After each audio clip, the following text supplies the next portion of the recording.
What is up, you amazing people? It is I, Nima, and today I want to talk about a game that I picked up from Red Deer Games. Now, I know I may or may not be persona non grata over there, but listen, I haven't given up on them, and in fact, they've released some pretty good games recently, so I definitely wanted to check out Sword and Bones too. Now, this game is one of those retro 80s, 90s inspired kind of Ghosts and Goblins type games, and sometimes those can be really fun and just kind of hit the spot, if you will. And so I was excited when this game also is 60% off, as it's $3.99 right now, down from $9.99. Now, my first impression when I was playing this was kind of regret. Honestly, when I first started playing it, it came off really lazy and needlessly hard, but the more and more I played, the less I felt that way, and the more impressed I became with the game. So in this game, you follow Beatrice, a princess whose town has been under attack by an evil demon. They poisoned the well, literally poisoning the wells of this town, killing almost everybody. Now, you play again as Beatrice, who's the one who's avoided this conflict. I don't know if maybe she just doesn't drink water or what, but she's not just your standard princess. You see, she's also a warrior. Think of Xena, princess warrior. So armed with her ability and her sword, she's able to repel these evil beings from her town. Now, as I said before, I felt like this game was kind of lazy and needlessly difficult. Now, why I say needlessly difficult is because if the developers are so lazy they didn't actually make more of the game, it's easier just to make it really hard so you don't discover it, right? Well, that's not the case. You see, the reason I felt that way is because it has basically 2-button controls. At least that's what you're welcomed into. And since there isn't a lot of tutorial, it's kind of difficult at your very first impression to discover what everything does. I found myself going to the shop where I discovered you can buy a lot of upgrades, and this is really where the game started to take shape for me. You see, yes, this game is difficult, don't get me wrong, but it is also incredibly forgiving, especially when compared to today's roguelike games. See, when you die in this game, you just go back to the beginning of the stage. You don't go back all the way to the beginning. It's not game over, start at,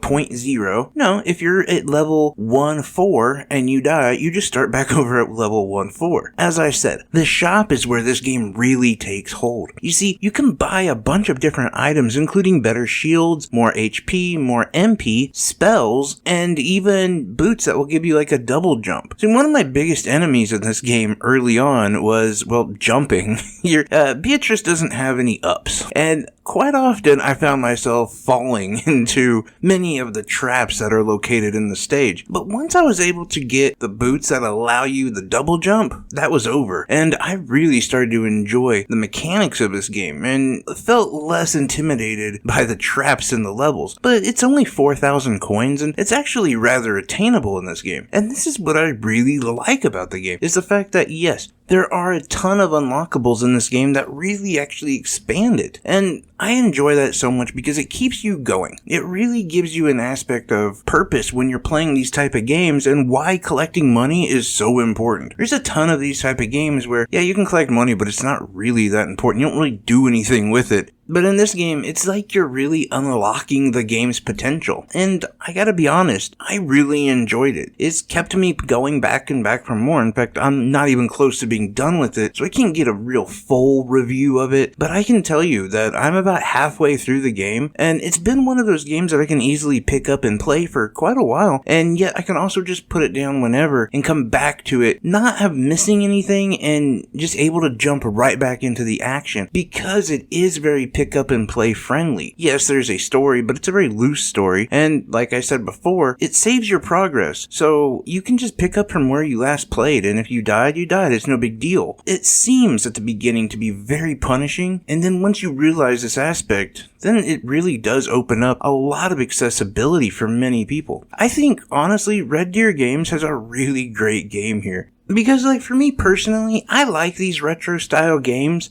but honestly, there are two things that I really dislike about them. One is, a lot of them are needlessly difficult, okay? But number two, and this one being the big one, it doesn't save. So unless you feel like playing them for a solid 2 hours or so, you kind of have to restart every time you play them. And there's very few games that I really feel like playing for 2 hours straight, especially ones like these that are, they're very demanding on you. let's just say. And there's times when you want to bounce back and forth. You want to play something for maybe 15, 20, 30 minutes, and you don't really feel like putting your all into it, especially on these games that don't have a lot of story. And really, that's what propels some people like myself. So getting a chance just to play this for, like I said, 30 minutes, 45 minutes, something, and then come back to it later is really amazing. And I think this is a mechanic that is really important in these style of games, especially for a lot of people like myself who maybe just look at these retro style games as daunting and unforgiving. But anyway, I just wanted to let you guys know my thoughts on Sword and Bones 2. I didn't plan on doing a review, but I ended up picking it up last night and playing it and realized, I gotta talk about this one because this is a fantastic price for a really fun game. Like I said, $3.99 and, regularly $9.99, which I think it's definitely even worth that $10 price tag, especially when you realize all the stuff that you open up in the game. But anyway, that's just my thoughts. Let me know if you guys are interested in this one, if this is one that you've played. Have you played the first one? Is this, the sequel something you're interested in? Anything and everything down in the comment section is much appreciated. I love y'all. Take care, everyone. Bye-bye.